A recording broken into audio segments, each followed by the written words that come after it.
LibriVox.org. Recording by Jonathan Pride. Les Misérables by Victor Hugo. Book 7, The Champmathieu Affair, Chapter 8, An Entrance by Favor. Although he did not suspect the fact, the mayor of Montreuil-sur-Mer enjoyed a sort of celebrity. For the space of 7 years his reputation for virtue had filled the whole of Basse-Boulognaise. It had eventually passed the confines of a small district, and had been spread abroad through 2 or 3 neighboring departments.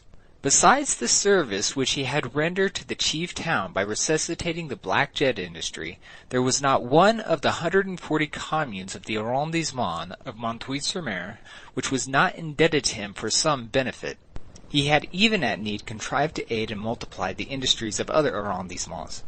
It was thus that he had, when occasion offered, supported with his credit and his funds the linen factory at Boulogne, the flax-spinning industry at Fervent, and the hydraulic manufacture of cloth at Boubers-sur-Canche. Everywhere the name of M. Madeleine was pronounced with veneration. Arras and Douai envied the happy little town of Montreuil-sur-Mer, its mayor. The councillor of the royal court of Douai, who was presiding over the session of the assize at Arras, was acquainted, in common with the rest of the world, with this name which was so profoundly and universally honored. When the usher, discreetly opening the door which connected the council chamber with the courtroom, bent over the back of the president's armchair and handed him the paper on which was inscribed the line which we have just perused, adding, "The gentleman desires to be present at the trial," the president, with a quick and deferential movement, seized the pen and wrote a few words at the bottom of the paper, returning it to the usher, saying, "Admit him." The unhappy man whose history we are relating had remained near the door of the hall, in the same place and the same attitude in which the usher had left him.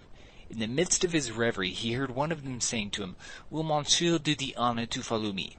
It was the same usher who had turned his back on him but a moment previously, and who was now bowing to the earth before him. At the same time the usher handed him the paper. He unfolded it, and as he chanced to be near the light he could read it.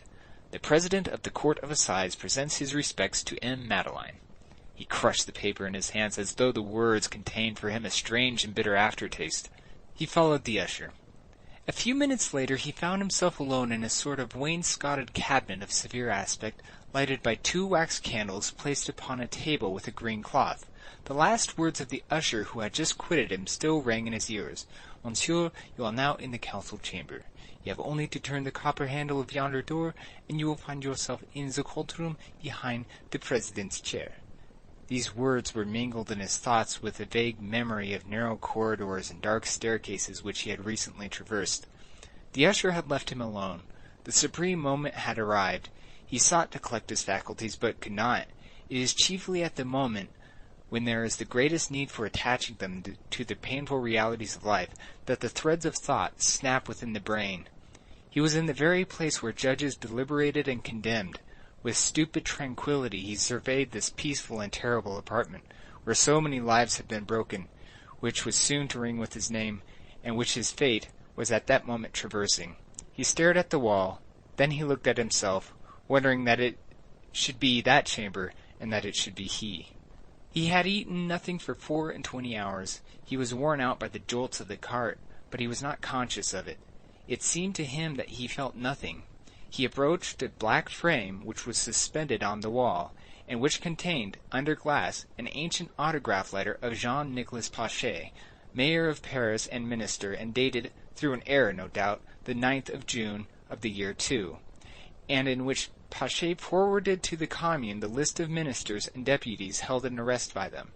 Any spectator who had chanced to see him at that moment, and who had watched him, would have imagined, doubtless, that this letter struck him as very curious, for he did not take his eyes from it, and he read it 2 or 3 times. He read it without paying any attention to it, and unconsciously. He was thinking of Fantine and Cosette. As he dreamed, he turned round, and his eyes fell upon the brass knob of the door which separated him from the court of assize. He had almost forgotten that door. His glance, calm at first, paused there, remained fixed on that brass handle, and grew terrified. Little by little became impregnated with fear. Beads of perspiration burst forth among his hair and trickled down upon his temples. At a certain moment he made that indescribable gesture of a sort of authority mingled with rebellion, which is intended to convey, and which does so well convey, "Pardieu, who compels me to this?" He then wheeled briskly round, caught sight of the door through which he had entered in front of him, went to it, opened it, and passed out. He was no longer in that chamber. He was outside in a corridor, a long, narrow corridor, broken by steps and gratings, making all sorts of angles, lighted here and there by lanterns similar to the night taper of invalids. The corridor through which he had approached, he breathed, listened, not a sound in front, not a sound behind him, and he fled as though pursued. When he had turned many angles in this corridor, he still listened. The same silence reigned, and there was the same darkness around him. He was out of breath. He staggered. He leaned against the wall. The stone was cold. The perspiration lay ice cold on his brow. He straightened himself up with a shiver. Then, there alone in the darkness, trembling with cold and with something else too, perchance, he meditated. He meditated all night long. He meditated all the day. He heard within him but one voice which said, "Alas!" A quarter of an hour passed thus.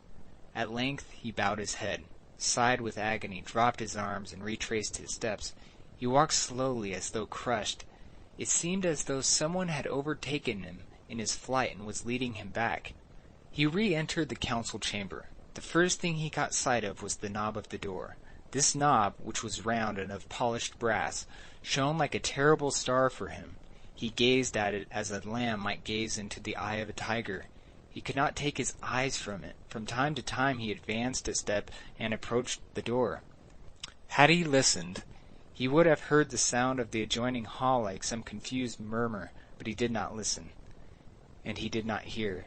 Suddenly, without knowing how it happened, he found himself near the door. He grasped the knob convulsively, and the door opened.